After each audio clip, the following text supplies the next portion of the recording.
Lopunny, who seems to have set herself as the leader, seems to be somewhat vain and obsessed with beauty. Medicham would be the strength, the Pokemon equivalent of Brawn, while Gardevoir seems to be the calm, strategic thinker of the group. Calm, you say? I think that should make me Gardevoir then. No, fuck you, I want Gardevoir. You just said fuck you. I think that proves my point. Alright, so that leaves Lopunny and Medicham.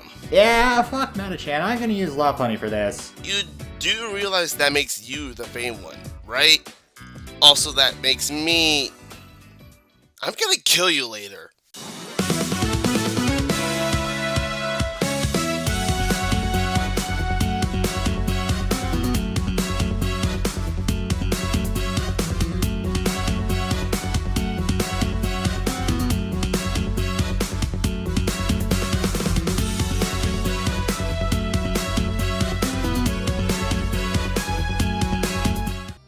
Pokemon fans, Tamashi here. When X and Y first came out, I made a top 10 list of my favorite new Pokemon from that game. Since then I've had time to really marinate on the newcomers, and figure out who I really love and who I really don't. So now that I have a little perspective, it's time to count down my top 10 least favorite X and Y Pokemon. But there's a little problem. The Kalos Dex is really small, and I personally don't have more than 5 I dislike. So today I'm going to call in some help from a Poketuber who's known as a Brandon to the past. We'll each pick 5 of our least favorites from the Kalos Dex, and alternate explaining what they are and why we don't like them, to add up to a full top 10. If both of you couldn't think of more than 5, then how could this possibly be a well-organized list? You would have to debate and discuss the entries, so wouldn't that invalidate your intro since you would have gotten some new perspective on these listed mons? Unless you just merge the two lists together, then, well, your list would have no sense of proper progression. If you just did that, then why not just have them as 2 separate top 5 since, you know, there's no actual rule to the amount of entries? So without further ado, let's get started. Number 5. Didn't you just say this was a top 10 list? Any of these Pokemon very much, if at all. So it was really difficult to make choices for this list. Then why make it a worst list? You imply that these Pokemon are the ones you have big problems with. If you don't have many problems with them, then don't make a worst list. Just make a top 5 list of Gen 6 Pokemon I'm not all that fond of. Unless, of course, you're just trying to stir up controversy with this topic so the better Pokemon YouTubers don't continue to overshadow you. You're already stretching to find problems with a lot of these mons, and you needed someone else's top 5 just to artificially make it a top 10 list. And saying you don't really dislike any of these mons destroys the foundation of this entire video. Even if we were deciding to judge these Pokemon based on them being objectively the worst Pokemon in Generation 6, why is Sylveon there? According to Smoggin, Sylveon is considered OU, thanks to the combination of its great special bulk, viable move pool, and access to Pixelate Hyper Voice, whilst fairies like Aromatisse, Carbink, and Slurpuff are all in lower tiers. Sure, this reinforces that this is a list of least favorites, but that makes your title a misnomer. Or, if that's somehow not the case, and this is a list of the objectively worst Pokemon in Generation 6, you're wrong. What I ended up with were the 5 that I liked the least out of only 70 or so Pokemon, and even then I don't dislike any of these that much. Kalos had a really solid dex, more so than most generations, so picking the few that I don't like as much as the others was tough. But since I had to choose... No, you didn't. You could have easily chosen not to make this video. Your channel, your videos, you do what you want with them. Sylveon just so happened to make that low cut. Jesus Christ, that was the definition of padding. That entire last few seconds had nothing to do with your entry, so it's not like you absolutely needed to keep your explanation for that in. Hell, it comes off as a repeat of what you said in your intro statement, thus making it even worse in the regards of padding. Since you could have easily made what you just said your intro statement, since it's better stated than what your statement actually was. Evolutions in general aren't really my favorite as a group, simply because they're too gimmicky and they only really get more gimmicky as time goes on. I tend to enjoy them as individual Pokemon, just not part of the evolution brand, so to speak. How are the evolutions a gimmick? I could maybe see that for why Eevee can evolve to 8 different types of Pokemon, but that's only a gimmick within Pokemon lore, not in the Pokemon themselves, especially not in the individual evolutions. You mean to tell me that having so many different options for what to evolve your Eevee into isn't appealing to you? You mean you don't like the idea of being able to use an evolutionary stone to evolve your Eevee earlier on, unlike many other mons that evolve via evolutionary stone needing to wait until later levels, or else they lose access to the good moves in their level up move pools? So you like them as Pokemon, just not as a group. The fuck? You do realize that the quote-unquote branding does not affect the quality of the mods in the slightest, and that this retarded idea that the evolutions are gimmicks should theoretically blend over to the Pokemon themselves since they are still connected to that gimmick even when judged as individual Pokemon, right? At the very least though, the previous evolutions at least all look good together next to each other. They had unity in the similarity and simplicity of their designs. Sylveon just doesn't have that, and it sticks out like a sore thumb. But Sylveon's design isn't more complex than any other evolution. Yeah, you could argue that its flesh ribbons makes it more complex, but then you have to exclude Glaceon from the evolution line since she has those things coming out of her head. Or Jolteon since he has no tail and must scream. Hell, I could make the argument that Leafeon is the least simplistic of the evolutions since she has various tufts of fur sticking out all over her, making her harder to draw. And look at her tail too, that's not something any asshole who picks up a pencil could draw. And don't get me started on Umbreon circles! All of the other evolutions have something that make them stand out from the others. Umbreon's design has elements taken from non-canon animals and beings of legend, e.g. the moon rabbit. Espeon has a forked tail that makes it resemble the Necromata. Vaporeon has fins which make it more fish-like compared to the others. And Leafeon is more plant-based to match it being a grass type, just to name a few. So how is Sylveon so different from the others? Because Sylveon's girly, and that makes her an affront to women's rights! I will end.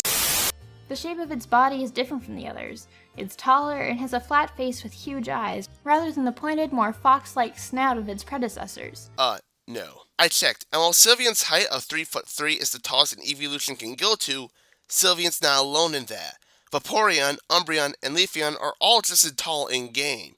Your example for comparing the evolution's height is one screenshot from the anime, which has always been a bit fictitious of how tall Pokemon can be. Doesn't help that said screenshot shows Sylveon being closer to the camera than the other members, so depth perception is going to be a thing. Yeah, bigger eyes than the other. Did you even look at that screenshot before you had your editors edit this for you? Look at Umbreon, Leafeon, Flareon, and Vaporeon. They all also have larger eyes. And also, about that face complaint, Leafeon and Flareon also have flatter faces similar to Sylveon. And it does have a fox-esque body. Do you even anatomy?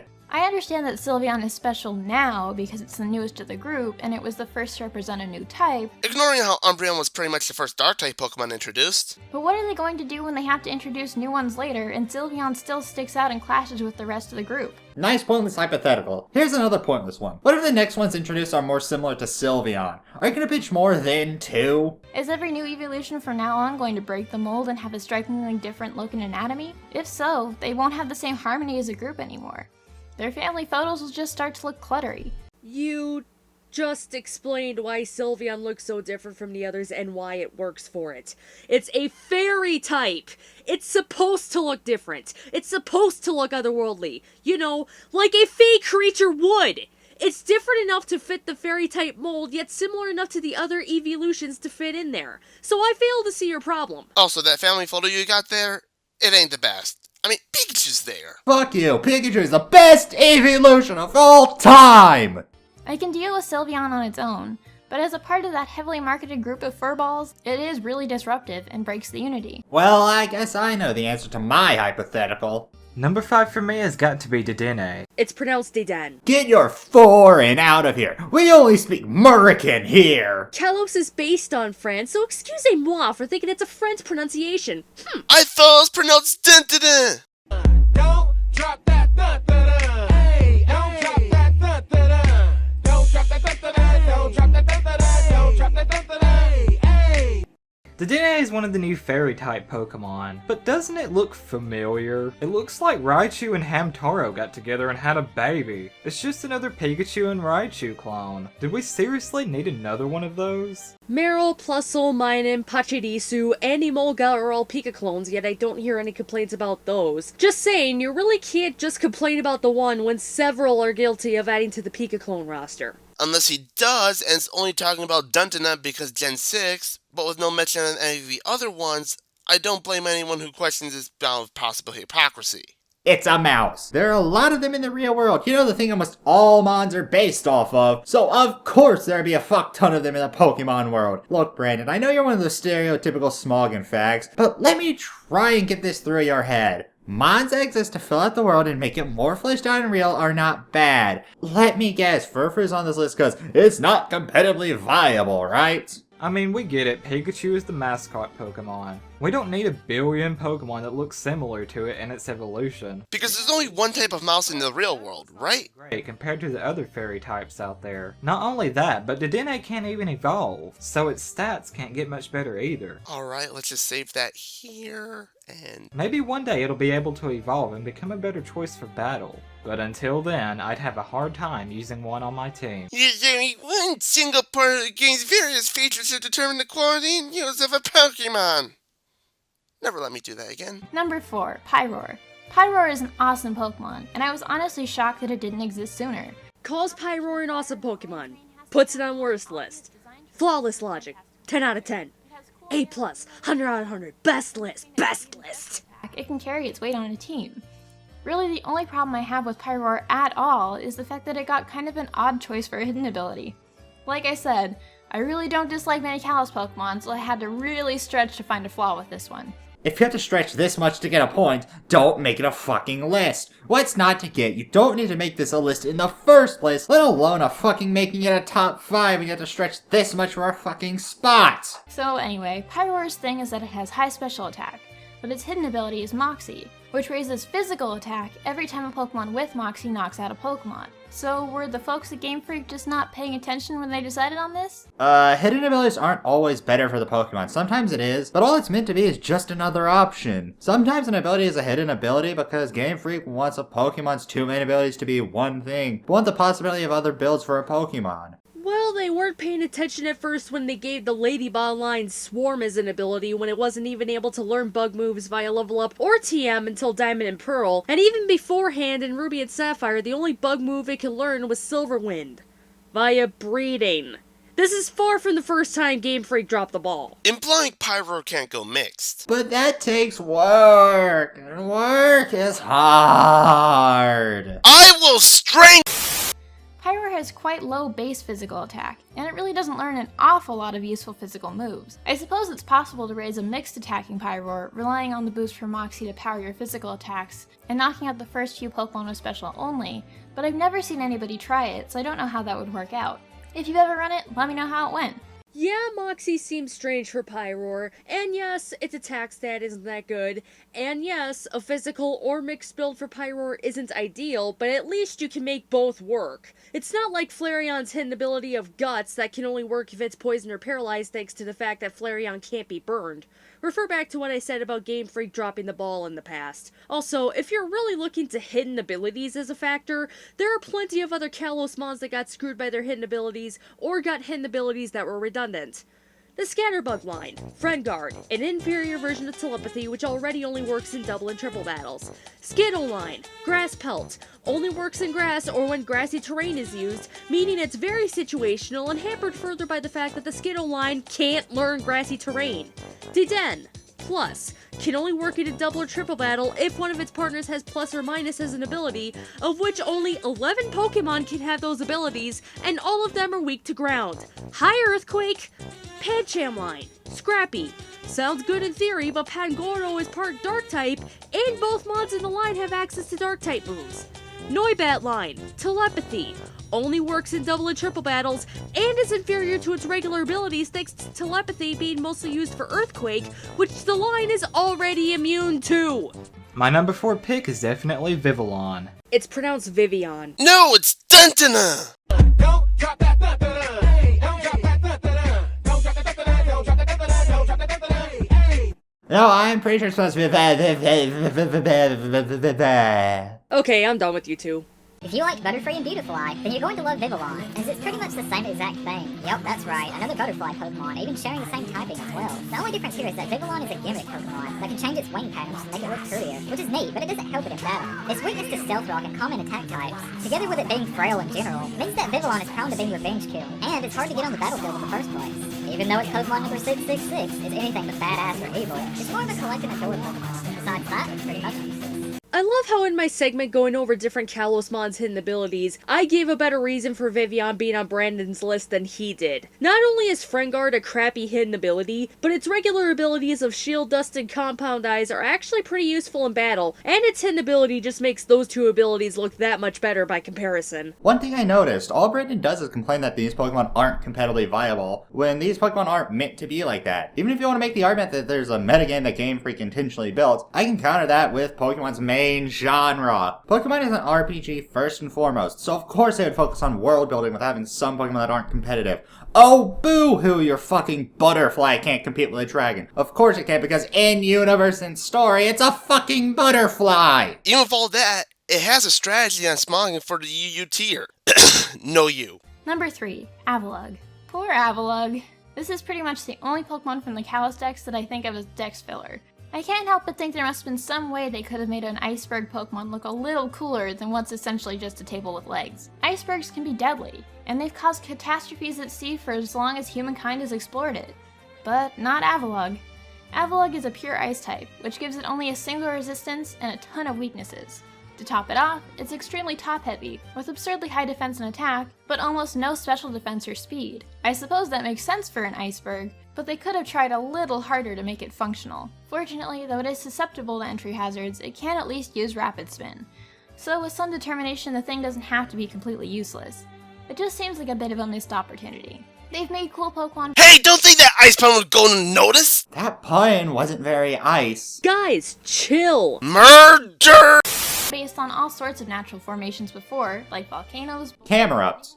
Well designed. Shoot me. Pad Pokemon looks cooler than this, but just not Avalugg.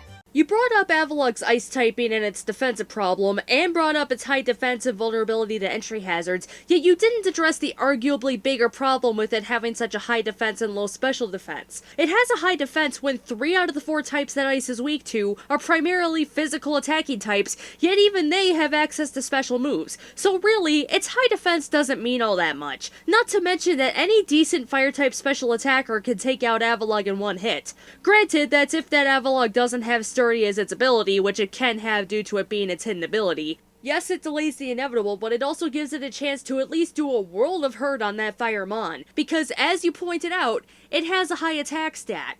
What 2 powerful physical moves that can do a world of hurt on fire types can Avalugg learn via TM? Earthquake and Stone Edge, meaning your complaints hold even less water and that the only viable complaint you have about Avalugg is its frickin' design! Water melts into ice! You just made another pun, you As for my number 3, I've chosen Gogoat. Gogoat is another Pokemon that I think was only made as a gimmick. Most likely the only reason they created this Pokemon was so that players could ride around on it in certain areas of the game. It was never meant to be amazing in battle. The Grass Gym leader had one as his ace Pokemon, and it was one of the easiest gyms in the game. As the grass-type gyms tend to be. Even though experiences can vary from person to person, and you don't give any light into the experiences. When you're given the weakness to it in the beginning of the game, yeah, it tends to be easy. $10 as he swept with Delphox. 20 on Charizard. 50 on Blaziken. 100 on Emboar. Okay, I know a guy who'll solve our little stalemate here. Yeah, just give me a second. I'm sorry. I'm sorry. Yeah, just sold the guy in the avatar. Okay, they're breaking it. Okay, just sorry, the heretics are at the door. Wait, Henry's not even in BoP. How could he participate? Why am I a judge when I'm a ghost? That doesn't answer anything. Exactly. Answer the question, damn! Gogoat typically has an easy time setting up against most teams. Its low speed stat is its main drawback, as it leaves Gogoat susceptible to most revenge killers. Along with this, its move pool isn't very good. Last I checked, Gogoat's move pool is actually pretty good. It learns Earthquake and Aerial Ace via level up, and Burk Break and Rock Slide via TM to help a bit with type coverage. And leaves it very predictable, which can cause problems for Gogoat. There are many better grass type choices out there, and poor Gogoat just doesn't cut the chase. Are there better grass types to use on a team? Yes, but Gogoat can still pull its weight. Also, you didn't bring up either of its abilities, which would have worked as a good criticism. Sap Sipper is a good ability, but it requires Gogoat to be hit by a grass-type move. When it's already a grass-type Mon, not many Mons will be attacking it with grass-type moves, and I already explained why Grass Pelt doesn't work for it. Seriously, I'm doing a better job explaining Gogoat's flaws than you are, and I'm not even trying! We're skipping the Zygarde segment since it's basically jumping the gun on it. In spite of news that could relate to Zygarde, which she even brings up, she ignores that and puts it on the list anyways because it's not as good as Xerneas or Yveltal. So in other words, you really should have waited until Gen 6 was almost done before making this list. Okay then, moving on.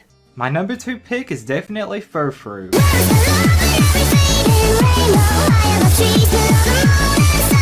Damn, that is one fluffy Zygarde. Didn't we just say we were gonna skip this? X and Y had a lot of gimmicks going on. One of those, of course, is Furfrou. Sir, I do believe that's a Zygarde you put up on the screen. I suggest you get a new pair of glasses. You can change its hairstyle to whatever option you want. I mean, girl, just look at that hair. He's fabulous! The perfect Pokemon to use in a beauty contest. And there's the reason it fucking exists. You fucking retard. It's not a competitive Pokemon because it's a Pokemon that was bred to look good. Kind of like the animal it was based off of. I will repeat this until you get a 3-year Adamantium Skull. Just because it's not competitive, that doesn't mean it's bad. Now, about earlier. Oh, TP and Gale, you two owe me money.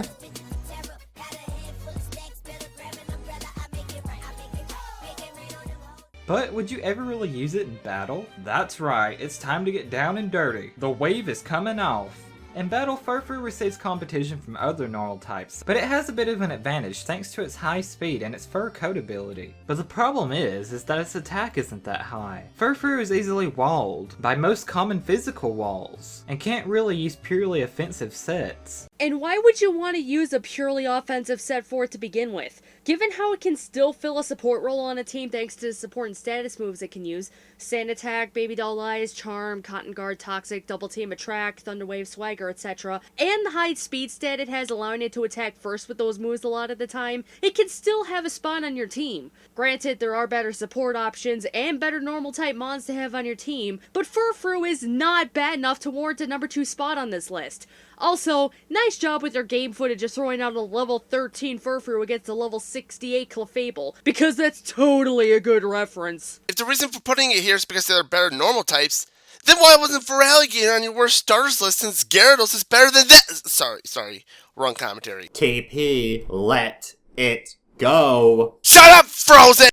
Its normal typing is also a problem. Because of that, Furfrou is left with no resistances. And even though it has a ghost immunity, most ghost types can still deal with Furfrou just fine. Not to mention that Furfrou doesn't really have a reliable recovery, which means that it gets easily worn down in battle. So if you're looking for a good tank, there are many better options than this. Then use it as a lead. It's got the speed, it's got U-turn, it's got status move, it's got good bulk, it just needs a good trainer. So, probably not you. And my number 1 least favorite X and Y Pokemon is Diggersby. Diggersby? Diggersby. Diggersby. Diggersby. Diggersby! Aw, that was my favorite transition. But Diggersby, though. Can Diggersby be my new transition? It has huge power. You see these fucking arm ears, son? He'll reach all the way back and slap the shit out your mama. Okay, then. Before I get into this one, I'd like to reiterate that the following is simply my own personal opinion and perspective on things. She thinks the opinion card can protect her from people pointing out her batshit insane reasoning. It might be just your opinion, but guess what? That doesn't mean the information backing up said opinion can't be questioned. If the premises are bullshit, the fact that the conclusion is being presented as just an opinion doesn't make the conclusion any less bullshit. And I am in no way intending to speak for anybody else. I realize and admit that my biases inform my opinions of things. And that automatically invalidates what you say, since you admit to not being able to separate your biases from actual fact. Please start to think. It's unbecoming of someone with your subcon to be so retarded. And if you disagree with me, that's perfectly valid. And that's why you close the comments. You can disagree with me as long as I don't have to see it. Jesus Christ. Why do people like you again? This is simply my own interpretation of a few designs of a few Pokemon. Honey, sometimes the currents are just blue and you could, and are, just seeing things that don't exist.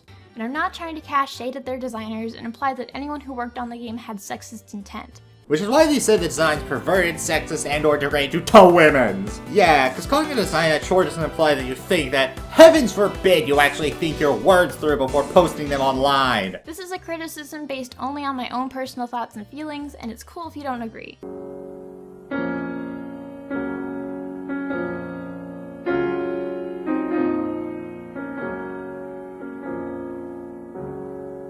With that out of the way, on to number 1.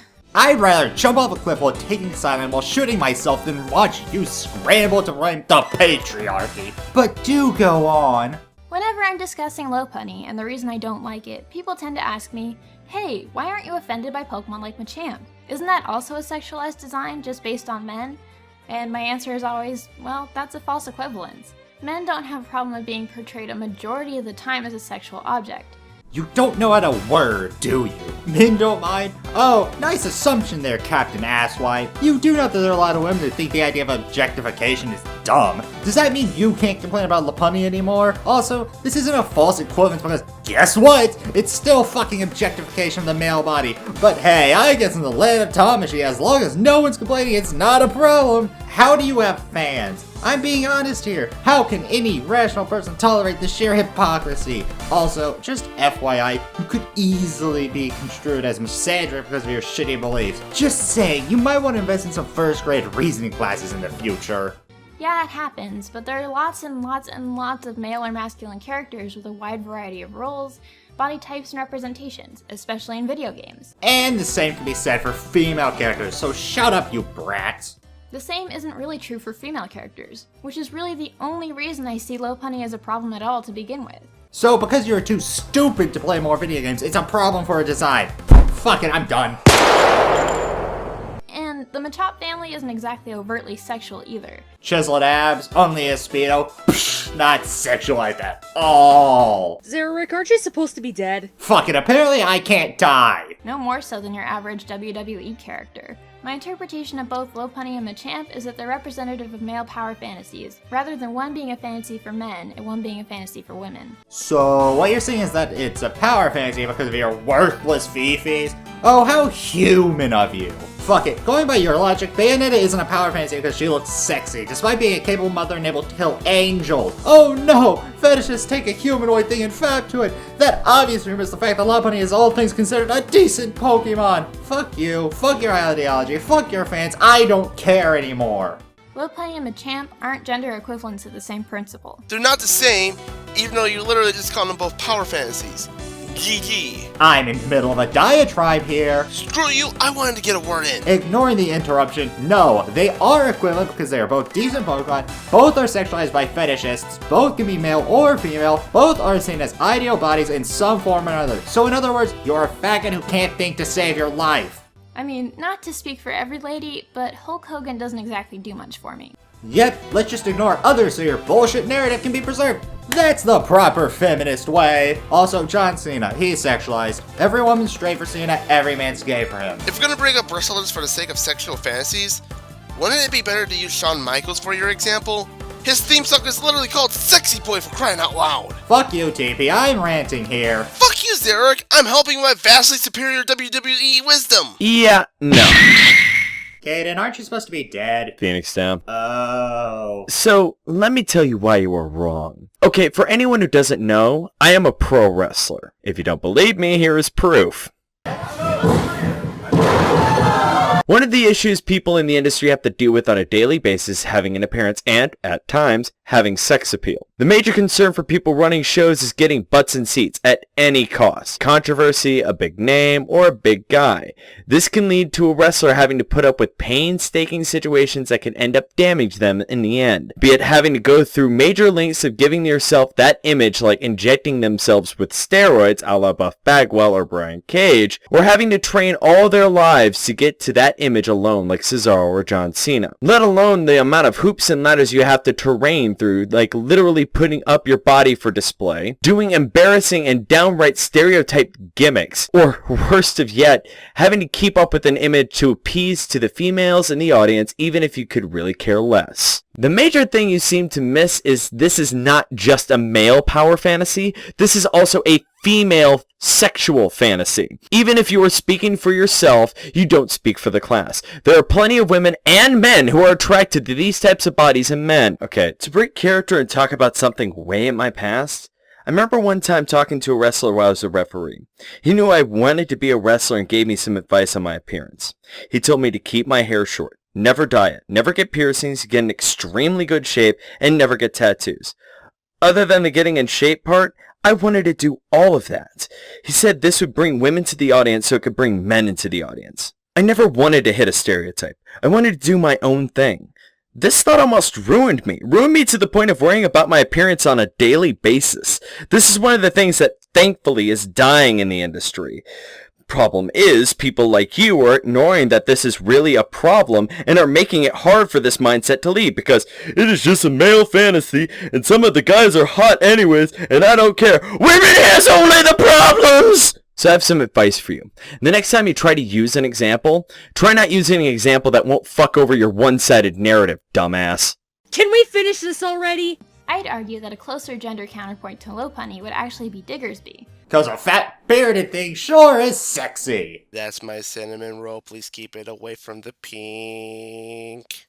For one thing, they actually seem to be designed intentionally that way. Lopunny is a more slender figure, what with it being a kicking Pokemon and such, while Diggersby is a Pokemon that relies on its ears to work, thus it's fat. There's also coloration, eye design, fluff design, mouth. How the fuck are they similar in the slightest? Rabbits. That's why. I knew Realm was onto something with his rabbit technology. Oh my god, it's the Popinator! He's onto us!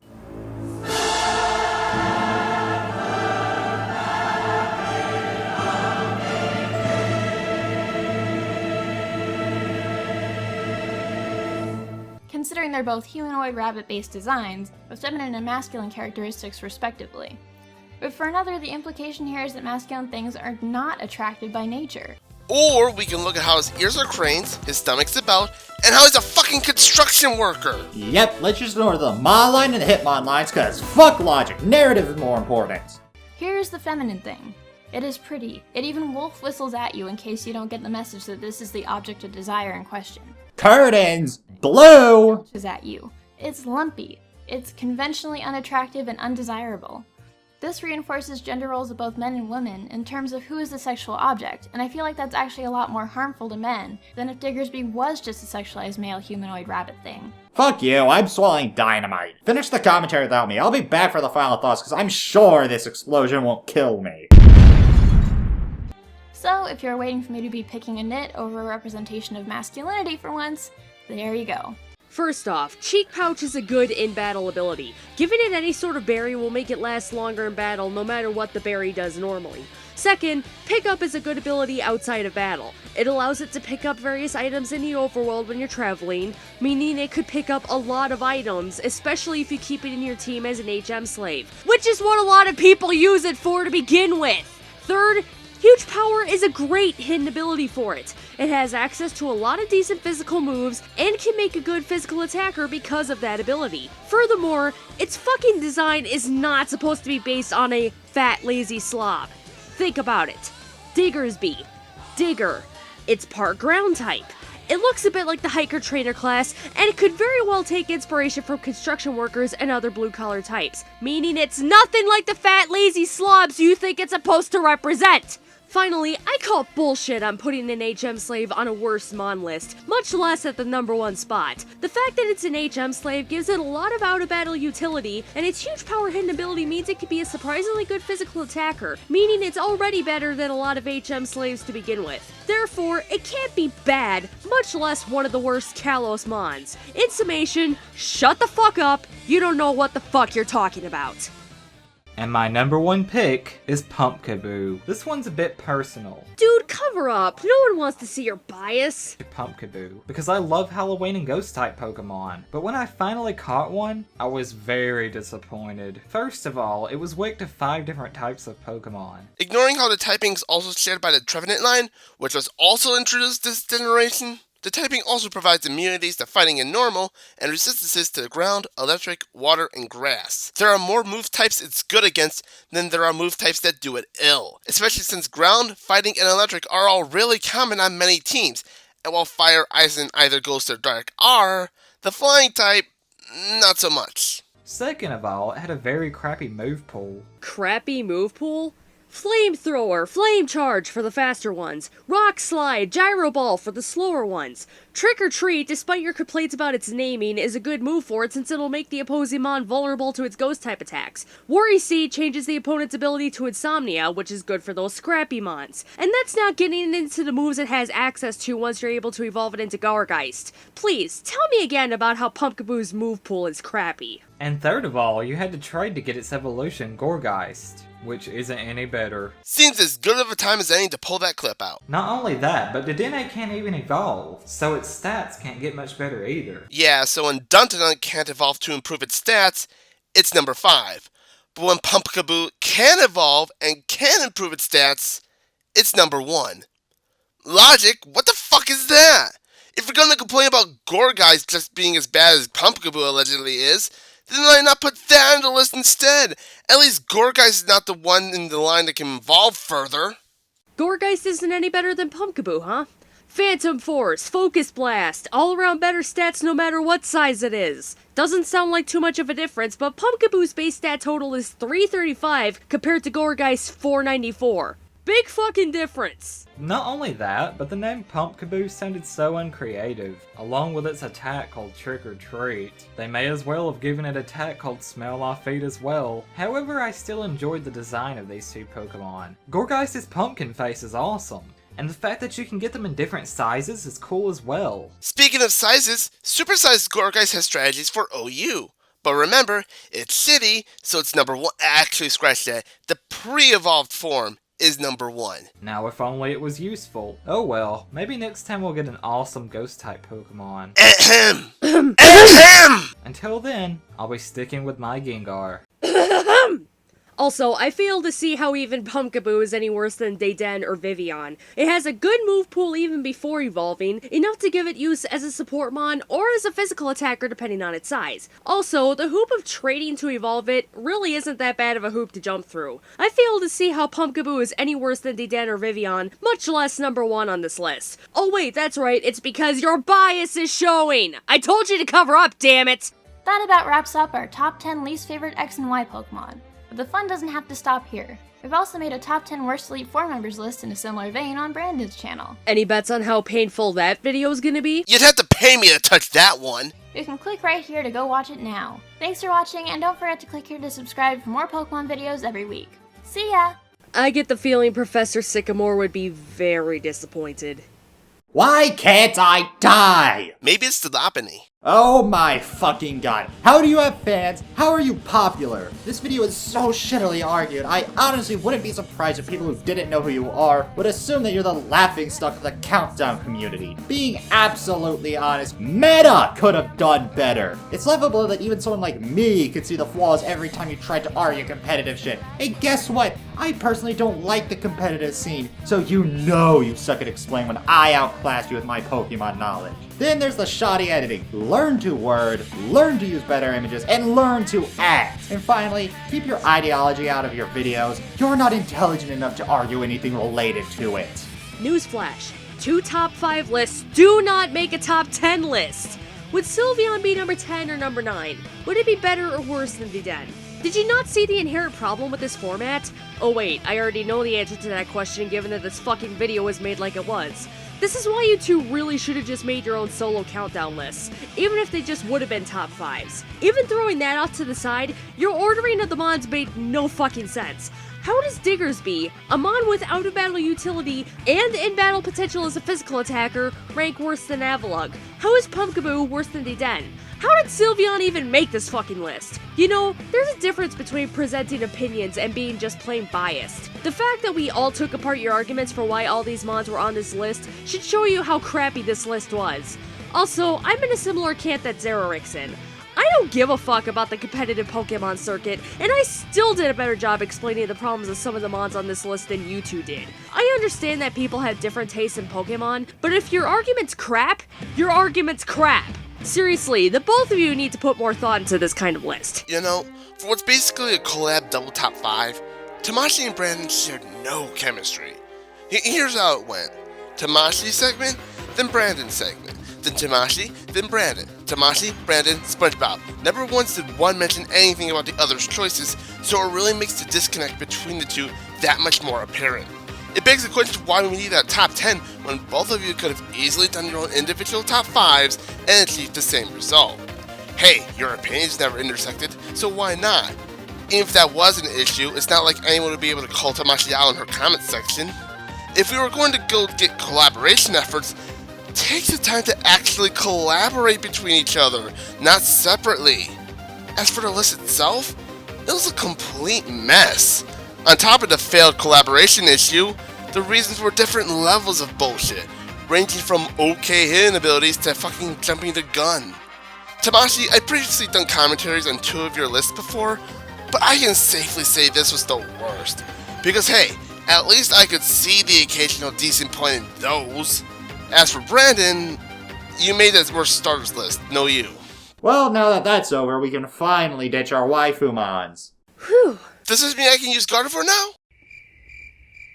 Whoop, I'm not hearing a no! That reminds me, I have better psychic powers now. How did the laugh track remind you of that? Because... told you I'd kill you. Ha! I told you I'd kill you in some way! That was me. Don't you remember? I own you.